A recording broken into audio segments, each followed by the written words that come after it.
Assalamualaikum warahmatullahi wabarakatuh. Alhamdulillahirabbil alamin. Wa bihi nasta'in ala umuri dunya waddin. Asyhadu an la ilaha illallah wahdahu la syarika lah. Wa asyhadu anna Muhammadan 'abduhu wa rasuluhul karim. Allahumma shalli wa sallim ala nabiyyina wa sayyidina Muhammadin wa ala alihi wa ashabihi ajma'in. Amma ba'd. Rabbi shrah li sadri wa yassir li amri wa hlul 'uqdatam min lisani yafqahu qawli. Segala puji bagi Allah, kemudian salawat dan salam kepada Rasulullah, pada keluarga dan seluruh sahabat-sahabatnya. Bapak Ibu jamaah salat maghrib dan isya yang Allah muliakan, insyaallah kita sudah menyelesaikan pembahasan tentang adab berhias dan berpakaian. Pada malam ini kita akan membahas tentang adabul ghadab, yaitu adab ketika sedang marah. Adab ketika sedang marah.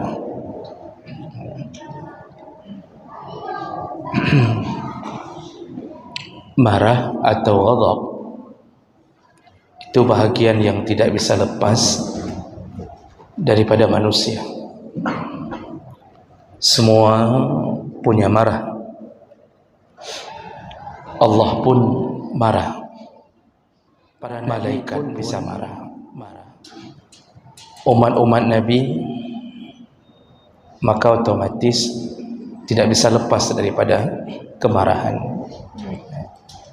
Jadi marah ini menjadi fitrah dalam diri manusia.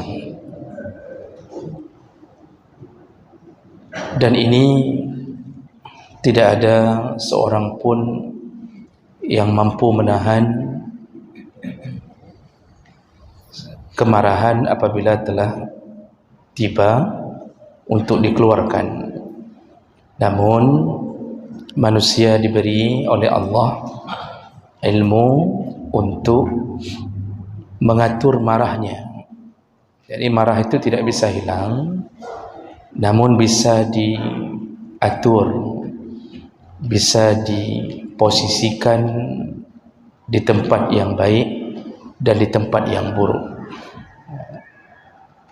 Jadi kalau ada orang yang mengaku tidak ada rasa marah, itu pasti tidak benar. Jadi kadang-kadang kita mendengarkan ada orang yang mengatakan si fulan hantom bengih, misalnya. Kalau ada yang mengatakan si fulan tidak pernah marah,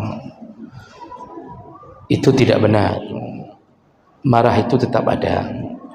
Namun ada orang yang mampu mengatur dengan baik. Ada orang yang tidak mampu mengaturnya. Nah, jadi ada marah yang dikeluarkan dalam keadaan tidak terkontrol, ada marah yang dikeluarkan dengan cara-cara yang baik. Jadi semua ada marah. Nabi Muhammad sallallahu alaihi wasallam, bahkan Allah menggambarkan bahwa Rasulullah itu walladzina ma'ahu, dan sahabat-sahabat yang bersama Nabi, asyidda 'alal kuffar ruhama bainahum. Rasulullah dengan sahabat kalau berhadapan dengan orang kafir, maka mereka sikapnya asyidda, jadi tegas. Kalau diiringi dengan kemarahan, betul-betul mereka marah terhadap kekafiran. Tapi ruhama bainahum, tapi kalau sudah berhadapan dengan sesama mukmin, maka timbul sifat rahim, timbul sifat kasih sayang. Seharusnya begitu kita bersikap dengan orang kafir, kita asyidda, tegas dengan sesama mukmin, kita berkasih sayang. Sayangnya hari ini terbalik dengan sesama mukmin, dengan orang kafir begitu tegasnya.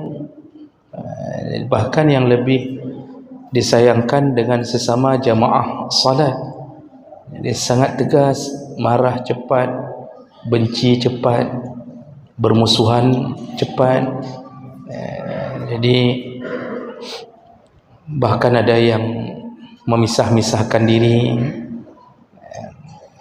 bahwa masjid ini bukan masjid kita, masjid sana itu masjid kita, atau kebalikannya. Bahkan ada bahasa marah, nyan masjidnya kenurun katanya. Jadi bukan orang kita.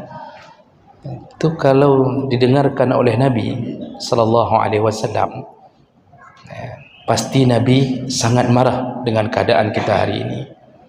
Begitu bencinya kita kepada sesama mukmin hanya gara-gara urusan khilafiyah, urusan perbedaan pandangan. Tapi dengan orang kafir berpegangan tangan, dengan cinta, dengan ramah, dengan lembut. Begitu keadaan. Makanya Nabi dan sahabat punya rasa marah, tapi dilampiaskan kepada orang-orang yang layak untuk dijadikan objek marah.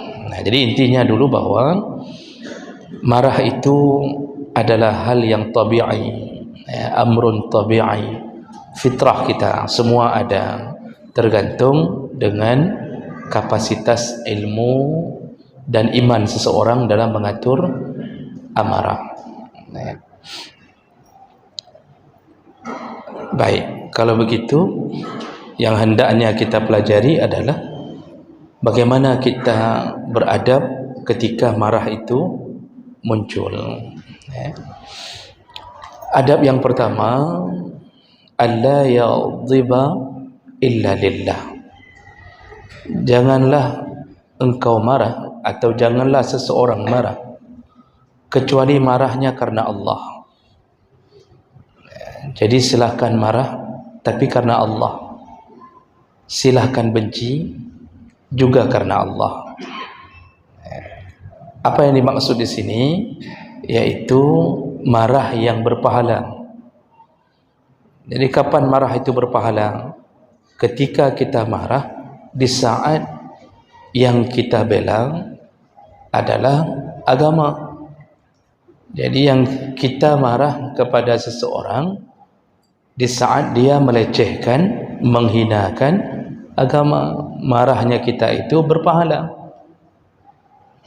Ya, bengih merempok pahala angkanya. Jadi kita lakukan karena Allah, tentu berdasarkan tuntunan syariat Allah. Di masa sahabat radhiyallahu anhu ada riwayat bahwa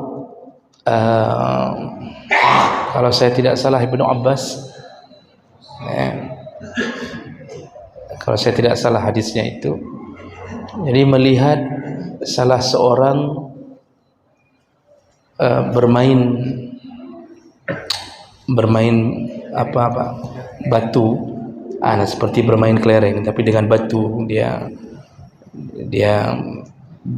geti batu, bang, kayak anak-anak main pistol-pistolan kecil itu kalau sekarang. Jadi ditegur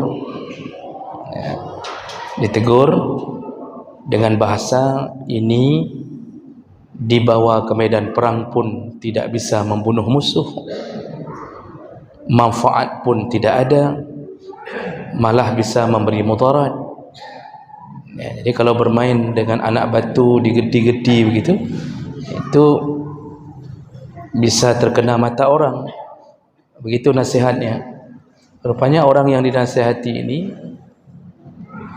tidak mau taat. Maka langsung yang memberi nasihat, kalau saya nggak salah Ibnu Abbas, nanti coba lihat kembali hadisnya, dia mengatakan, demi Allah, Kalau engkau dia katakan lebih awal ini yang dilarang oleh Nabi SAW, karena diremehkan. Jadi waktu disebut ini yang dilarang oleh Nabi, diremehkan oleh orang ini, maka marahlah yang memberi nasihat, lalu mengatakan, demi Allah aku tidak akan berbicara denganmu setelah ini. Jadi betul-betul tidak mau bicara lagi, Pak. Jadi dia marah betul, karena orang ini ketika dinasihati dengan mengatakan bahwa ini dilarang oleh Nabi, bermain yang mudarat ini, dia remehkan. Marahnya orang itu karena Nabi diremehkan oleh dia. Nah, jadi sahabat dulu urusan-urusan kecil, kalau melawan perintah Nabi mereka marah, dan itu dia tidak bicara betul. Oh, lalu ada yang bertanya, jadi boleh tidak kita tidak bicara dengan orang yang kita marah untuknya karena dia meremehkan agama? Jawabannya boleh. Dan itu tidak disebut memutus silaturahim, itu disebut dengan tahzir, yaitu memberi efek jera. Sama seperti posisi suami ketika memberi pelajaran kepada istri. Jadi al-hajar, fahjuruhunna, disuruh hajar. Jadi kita ini beda antara memutuskan silaturahim dengan menghajar. Kalau sengaja tidak bicara dengan sesama muslim 3 hari, sengaja tanpa ada sebab urusan-urusan meremehkan agama, itu tidak dibolehkan. Tetapi ketika memberi efek jera sehingga kita memilih untuk tidak bicara dengannya, itu tidak masalah. Maka suami ketika mendiamkan istri yang nusyud, kalau ada istri nusyud misal, suami mendiamkan, tidak mau bicara bahkan lebih daripada 3 hari, sudah 2 minggu suami nggak mau bicara, untuk memberi efek jerah pada istri. Apakah berdosa? Tidak, sampai dia sadar bahwa suaminya marah. Nah, itu disebut al-hajar, dibolehkan. Suami marah karena istri pakai baju ketat, itu kan marah karena agama. Lalu suami mengatakan, hangkupkah balik engkau, saya tidak akan bicara lagi dengan kamu sampai kamu taubat. Jadi sudah 2 minggu suami nggak bicara. Yang jadi masalah adalah bukan istri yang jerah, suami yang jerah. Itu yang jadi masalah. Istri santai aja dia nonton sinetron, dia pagi malam dia nonton sinetron hidayah, pagi dia nonton sinetron azab. Jadi malam dapat hidayah, pagi kena azab. Anak begitu apa pokoknya, dia penting peng belanja jalan, anak berapa kakak kena berapa, enggak bicara pun enggak ada masalah. Suami yang jerah 2 minggu enggak bicara, kan suami jerah. Jadi kambing-kambing sudah cantik di matanya. Jadi memang susah juga. Dan begitu keadilan Allah Subhanahu wa taala. Jadi marah pada urusan agama itu berpahala. Jadi marahnya suami pada istri yang nusyud berpahala. Marahnya istri pada suami yang bermaksiat, tidak mau salat, istri marah, itu berpahala.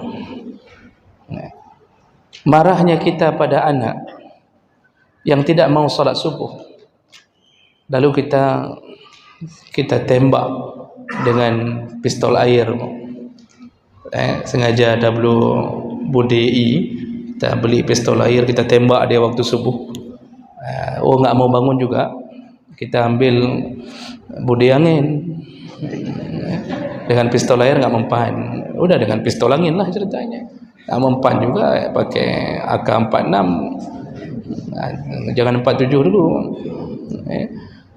Marah kita pukul anak kita nggak mau salat subuh, berdosakah kita? Tidak. Bahkan Nabi yang menyuruh, pukullah wadribuhum iza balagha 10 sinin, pukullah anakmu kalau sudah 10 tahun tidak mau salat, pukul, kata Rasulullah. Jadi semua marah ketika agama dilecehkan, agama dihina, itu marah yang berpahala. Namun dalam urusan melampiaskan marah ini, itu juga harus ada ilmu. Kalau mau mukul anak, jangan terus-terusan dipukul tanpa ada selingan kasih sayang, karena lama-lama menimbulkan dendam. Jadi pagi pukul waktu subuh, lalu dia bangun, walaupun dia bangunnya dalam keadaan megerop, dalam keadaan cemberut karena tadi kena hantam sama bapaknya, pulang itu jangan terus-terusan kita pukul terus-terusan. Jadi sebelum salat subuh kita pukul, pulang salat subuh kita tambah lagi, kita ikat di dinding, lalu kita siram dengan madu, kita ambil semut, kita taruh di badannya, lalu kita bakar. Pertalite mahal.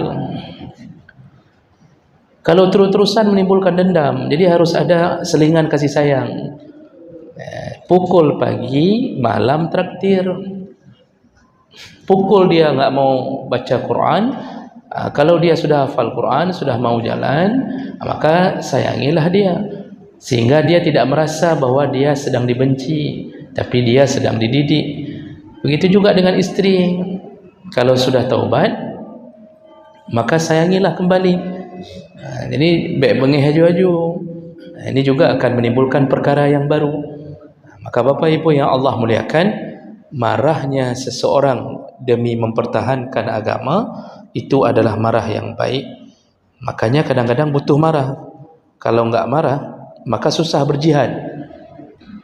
Agama dihina, kita disuruh berjihad membela agama, kita enggak ada marahnya, susah untuk jihad itu kalau enggak ada marahnya. Maka semua pasukan muslim ketika mulai berhadapan dengan kafir itu marah, tapi marahnya kepada kekafiran.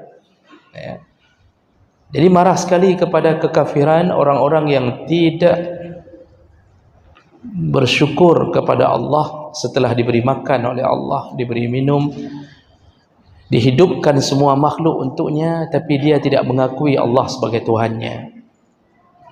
Dan ini dibolehkan untuk marah dalam semua urusan. Kita dengan sesama muslim pun kalau agama dihina, kita boleh marah, boleh marah. Di Malaysia baru-baru ini, dalam seminggu ini kalau saya tidak salah dengar berita, seorang perempuan di Malaysia melakukan stand up komedi. Dia pakai jilbab besar, dia pakai baju gamis, di tengah-tengah stand up-nya lalu dia menghinakan Islam. Tiba-tiba dia buka jilbab, dia buka baju gamisnya, dia hanya memakai baju kutang saja untuk menampakkan bahawa dia ini bisa berjilbab, bisa tidak, suka-suka dia. Alhamdulillah sudah ditangkap. Sudah ditangkap. Ini baru-baru ditangkap ini. Jadi menghinakan agama. Jadi kalau kita temukan yang begini, tidak mengapa. Namun sayangnya kadang-kadang yang ahli-ahli maksiat enggak ada yang marah. Itu yang sayang. Tapi kalau ke masjid cepat orang marah. Jadi hanya gara-gara hana kunut udah bengih. Gara-gara urusan kunut orang bisa marah. Tapi kepada pemain judi yang tidak salat, ke orang kunut dan tidak kunut bisa bermasalah. Orang yang enggak salat, jangankan kunut, sembahyang subuh hana, enggak ada yang marah, Pak. Enggak ada yang marah, enggak ada yang wait kejar-kejar orang enggak salat subuh. Saya enggak melihat ada orang yang dikejar di pasar Impres yang waktu subuh kita salat, tapi di sana turunkan barang enggak ada yang salat. Hana so bengek. Tapi begitu ada tempat yang berbeda pandangan bengek. Kan aneh. Makanya ke ahli maksiat kita seharusnya marah. Pemimpin itu harus menancapkan marahnya pada pelaku maksiat. Itu warung-warung remang-remang lokalisasi di Lok Semawe, itu pemimpin harus marah ya. Kalau tidak, tunggu Allah marah. Siapa yang tidak marah pada kejahatan atau maksiat pada Allah, maka tunggulah dia akan membuat Allah marah. Kalau Allah sudah marah, maka yang terkena azab adalah orang-orang yang bermaksiat dan orang-orang yang membiarkan maksiat itu. Jadi kalau ditenggelamkan, ya setulus semua ditenggelamkan semua oleh Allah. Apa salah kita? Salah kita membiarkan orang bermaksiat dan kita tidak marah. Ya. Cuma kita hari ini Bapak Ibu sudah sampai pada level selemah-lemahnya iman. Di lampu merah kita berdiri, di samping kita ada anak muda pacaran, anak SMP, yang perempuan di belakang, yang laki di depan, sama-sama nggak mandi tu. Anai mano, mandua anai mano. Pacaran, peluk-pelukan, kita mau marah pun perlu pertimbangan. Ini anak siapa? Takut nanti bermasalah. Kita pula yang nanti akan dijegal dengan berbagai undang-undang. Itu tingkat kita hari ini tidak bisa lagi marah dalam urusan agama. Benar kata Nabi SAW, kiamat akan segera tiba ketika orang berzina terang-terangan di samping jalan. Lalu ada orang alim, orang saleh melewati orang berzina itu dan dia mengatakan, kalau mau berzina jangan di sini, di balik tembok sana. Jadi kalau bahasa kita menyokena Medina baino, kedih saja baru moro ke. Jadi bukan dilarang zinanya, tapi disuruh pindah. Bukan dilarang zina, tapi disuruh pindah. Itu tanda kiamat akan segera datang. Kita kan sudah sampai pada tahap itu. Tak berani lagi kita, tak berani kita pukul. Kenapa? Kalau pukul kena undang-undang. Sehingga orang berkhalwat hari ini, mesum, itu kita cuma boleh menggerebek dan hanya boleh mempep-pep. Sebatas itu. Berani tampar, dia lapor balik. Kita tampar orang yang berzina, dia lapor balik. Yang penjara kita. Dia yang berzina, kita yang dipenjara. Kurang ajar enggak undang-undang itu, Pak? Kurang ajar. Sehingga orang hari ini menangkap orang mesum pun enggak berani lagi. Ditangkap pun tangan ini teregam, enggak bisa dilakukan apa-apa. Begitu keadaan kita hari ini. Dan ini semua bahagian daripada tanda-tanda kiamat akan segera tiba. Ya. Maka Bapak Ibu yang Allah muliakan, adab pertama dalam urusan marah, kalau mau marah, marahlah untuk mengagungkan agama. Marahlah kepada orang yang melecehkan agama. Silahkan marah. Ya. Baik, yang kedua dan terakhir pada malam ini yaitu at-tahallum wa adamul ghadab li ajli dunya. Janganlah marah ya, karena urusan-urusan dunia. Jadi marahlah karena urusan agama, tapi jangan marah karena urusan-urusan dunia. Tapi lakukanlah tahallum, berlemah lembutlah ya. Jadi berbeda ketika kita berhadapan dengan urusan-urusan dunia yang tidak berhubungan dengan syariat, maka berusahalah untuk tidak marah dalam urusan ini ya. Jadi hal-hal kecil-kecil ya, yang kira-kira tidak ada sangkut paut dengan agama, disuruh bertahan, kalau bisa jangan marah. Banyak urusan dunia, Pak. Masalah mobil kita ya, terserempet dengan becak. Sekarang kan lebih reman becak daripada mobil. Ya, orang mobil nggak berani tabrak becak. Orang becak berani tabrak mobil. Karena itu yang hancur motor pasti. Terserempet. Di saat seperti itu, nasihat pada orang urusan-urusan yang sedang berurusan dengan dunia, sebaiknya tahan marah. Kalau selesaikan urusan, apakah bayar atau apa saja, tapi berusahalah untuk tidak marah. Nah, itu nasihat. Ini kan nasihat. Karena salah satu orang yang Allah Subhanahu wa taala menyebutkan dia akan selamat di akhirat adalah wal kadhiminal ghaidha, yaitu orang-orang yang mampu menahan marah. Rasulullah sallallahu alaihi wasallam pernah menyebutkan dalam hadisnya nasihat ketika seseorang memohon nasihat kepada Nabi. Rasulullah berkata la taghdab. Jadi orang ini minta, ya Rasulullah nasihatilah aku. Apa jawaban Nabi?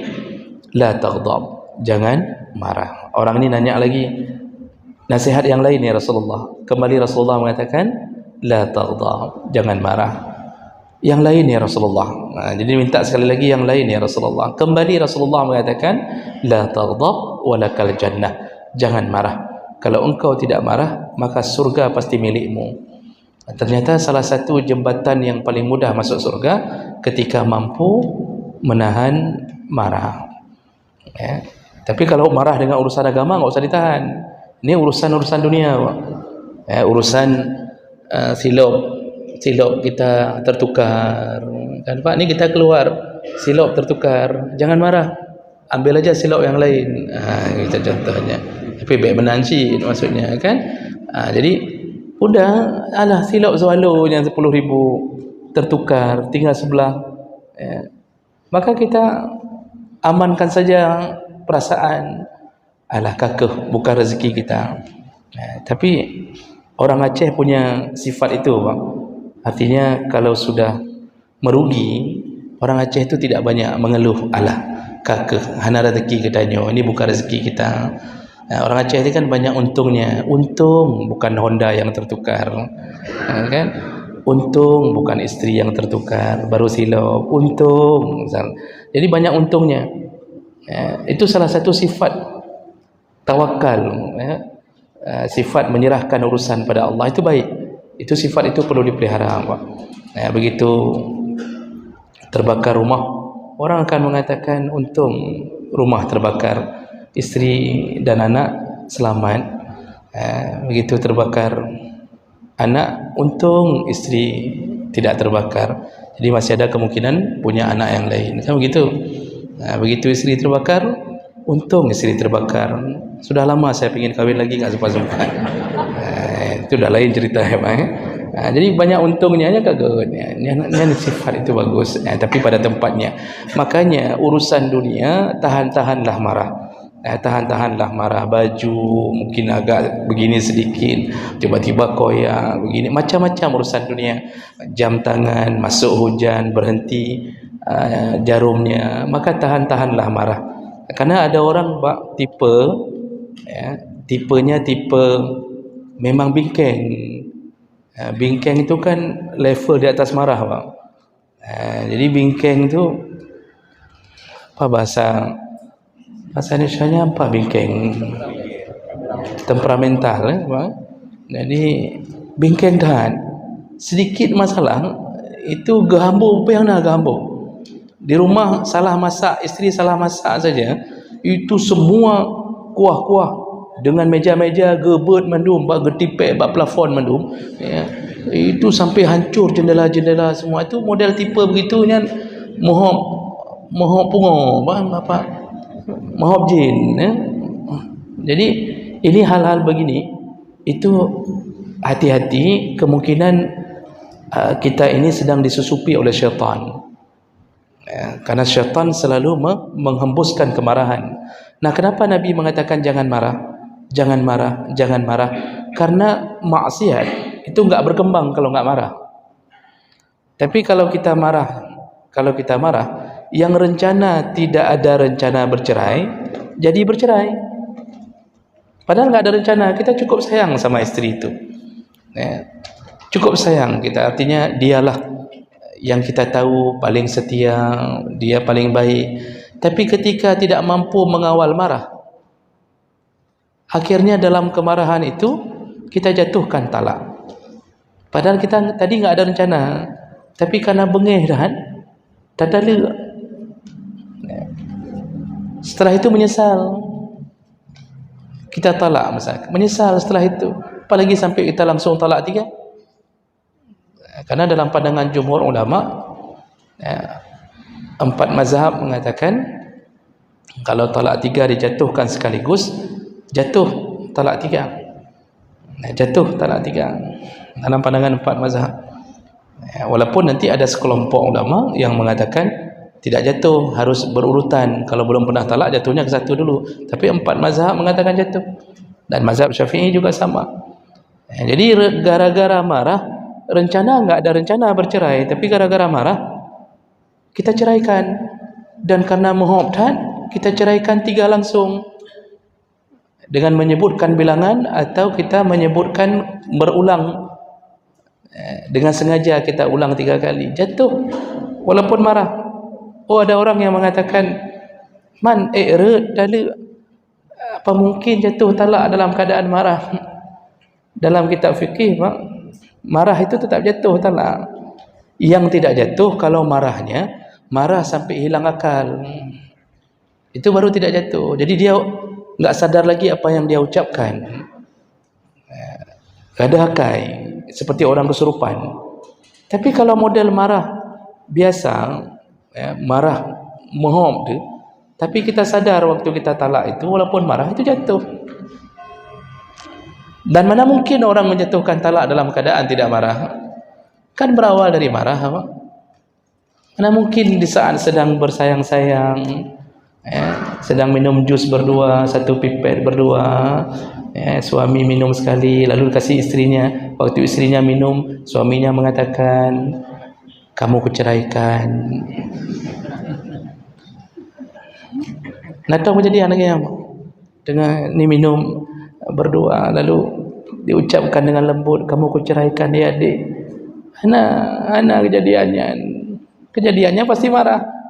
Makanya salah kalau ada orang yang mengatakan hanara dalil punya bengihkan.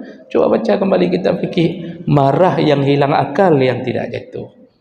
Kalau marah biasa tetap jatuh. Maka gara-gara marah hancurlah hidup kita. Isteri kita harus mencari orang buta, Cina lagi. Cina buta maksudnya. Harus minta Cina buta ile baru kahwin, macam-macam nanti. Kita sudah sesali itu gara-gara marah. Yang enggak ada rencana kita pukul anak. Enggak ada rencana kita bunuh dia. Gara-gara marah kita bunuh. Setelah itu kita sesali. Makanya Rasulullah mengatakan jangan marah. Berusahalah jangan marah, engkau akan masuk surga. Jadi Bapak Ibu yang Allah muliakan, kata Rasulullah dalam hadis riwayat Muslim dari Ibnu Abbas, inna fika la khaslatain yuhibbuhum Allah. Ada 2 perkara yang paling Allah suka pada dirimu. Yang pertama adalah al-hulmu, yaitu sifat lembut, dan al-unat, dan sifat berhati-hati. 2 perkara yang paling Allah suka dari dirimu.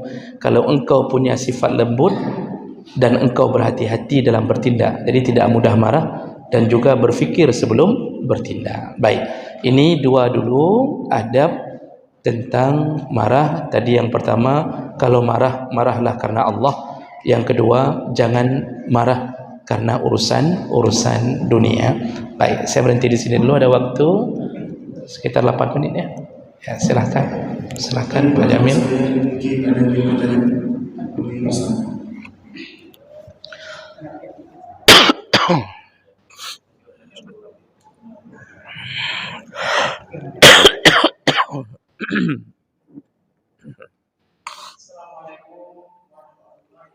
Waalaikumsalam warahmatullahi wabarakatuh.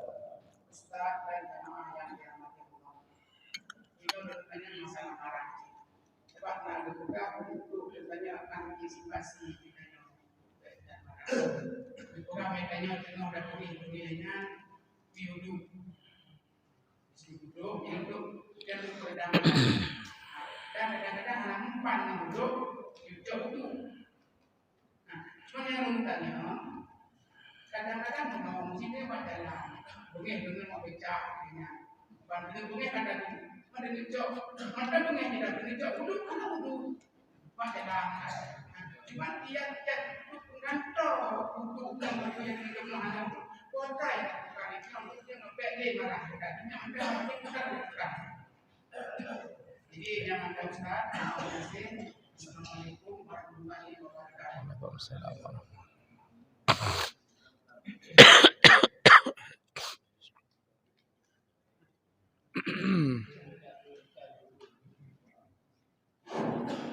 Bismillahirrahmanirrahim. Assalamualaikum warahmatullahi wabarakatuh.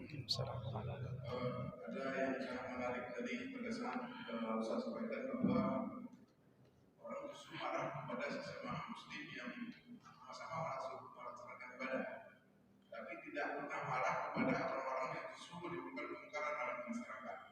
Kita tidak pernah marah kepada yang memilih kafe, kafe duduk hanya matikan lampu, kemudian di dalam banyak orang. Kita tidak pernah marah kepada orang-orang yang buka internet dan muslim dan sebagainya. Kita hanya marah kepada orang-orang yang sesama sahabat tapi hanya beda beragama, mungkin dalam hal-hal yang kecil. Nah, pertanyaan saya adalah Ustaz, kalau kita marah secara kita pribadi, saya marah sama Pak Nasir ini karena tidak ada hal-hal yang mungkin tidak sama antara saya sama beliau. Mungkin itu hanya saya pribadi. Cuma persoalannya ini, saya mengajak orang lain, saya memprovokasikan orang lain bahwa itu Pak Nasir itu pada situ sesat. Anak zaman ada cuma kayak Ustaz. Nah, ini bagaimana kira-kira dosa orang tersebut? Kemudian terima kasih. Assalamualaikum warahmatullahi wabarakatuh. Baik, terima kasih banyak atas semua pertanyaan. Yang pertama, benar bahwa nasihat Nabi nanti tersampaikan ke pertemuan berikutnya, bahwa ada beberapa masalah, ada beberapa perkara yang bisa dilakukan ketika marah itu datang. Nah, tadi permasalahannya di antara nasihat Nabi, kalau sedang marah dalam keadaan berdiri, duduklah. Jadi tujuan duduk ini supaya tangan dan kaki tertahan untuk tidak melakukan pukulan, tamparan.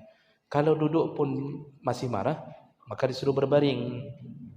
Disuruh berbaring. Masih juga, maka segera berwudu. Begitu. Nah, sekarang kalau kita marah di jalan, seperti kata Pak Jamil tadi, kita marah di jalan dengan tukang becak lah. Malamnya tukang becak lah contohnya, kan? Jadi dah kemah ke tukang becak, bengih itu misal. Apa yang harus kita lakukan? Kalau kita duduk dalam becak dia, tambah marah. Saya tak duduk dalam becak je, tambah bengih. Kita duduk di trotoar, dia pergi, rugi aja kita marah kan begitu. Jadi di saat seperti itu ada satu yang Nabi sebenarnya katakan, tapi pembahasan ini nanti ke depan kita detailkan, yaitu ucapkanlah a'udzubillahi minasyaitonir rajim. Nanti ada hadis yang ke depan kita bacakan. Kalau engkau ucapkan itu kata Nabi, maka hilanglah marahmu. Jadi ucap berulang-ulang. Kenapa harus berlindung pada godaan syaitan? Karena syaitan itu menghembuskan marah itu, Pak. Dia pruh-pruh itu dalam dada kita, kabengih aju katakat aju, kahambu katakat aju bacuduk. Katop aju katanya. Ini kita yang rencana tidak ada rencana nusuk. Kita pegang pisau itu untuk gertak aja. Tapi dibisik dalam hati ini, katop aju. Disuruh top. Untuk 2024 disuruh top. Ditusuk terus kata syaitan. Kita tusuk. Habis tusuk, mati anak orang, di situ kita mulai bermasalah. Itu semua amal syaitan. Makanya ketika marah, enggak bisa kita duduk, wuduk enggak ada. Itu jangan cari-cari air wuduk, enggak perlu. Kita kalau cari air wuduk enggak dapat, bertambah marah kita, Pak. Dah wait dah minta itu mayang. Kan ada bertambah begini, tertipak upaya lampu-lampu merah kita sepak semuanya kan. Ucapkan a'udzubillahi minasyaitonir rajim berulang-ulang sampai hilang rasa marah kita. Nah, itu yang paling efektif dari Nabi sallallahu alaihi wasallam, ya. Cuma kadang-kadang begini, Pak, kalau kita enggak biasa mendengarkan, mengamalkan, yang hai tibit kan. Walaupun ikut pengajian sudah 20 tahun, tapi menyobengih hai tibit auzubillah kan. Yang ditibit apa? Suruh kejar mama, suruh kejar bapak, suruh kejar anjing. Enggak keluar itu auzubillah itu enggak keluar. Hai tibit walaupun pengajian dumho dah ikut, tapi enggak mau keluar itu. Nah, itu perlu dibiasakan, perlu memaksa diri untuk beramal dengan amalan yang diajarkan Nabi sallallahu alaihi wasallam. Baik, yang kedua,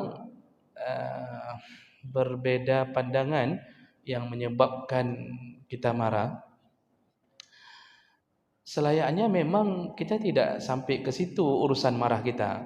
Berbeza pandangan itu selama bukan ajaran sesat, cuma berbeza-beza ijtihad.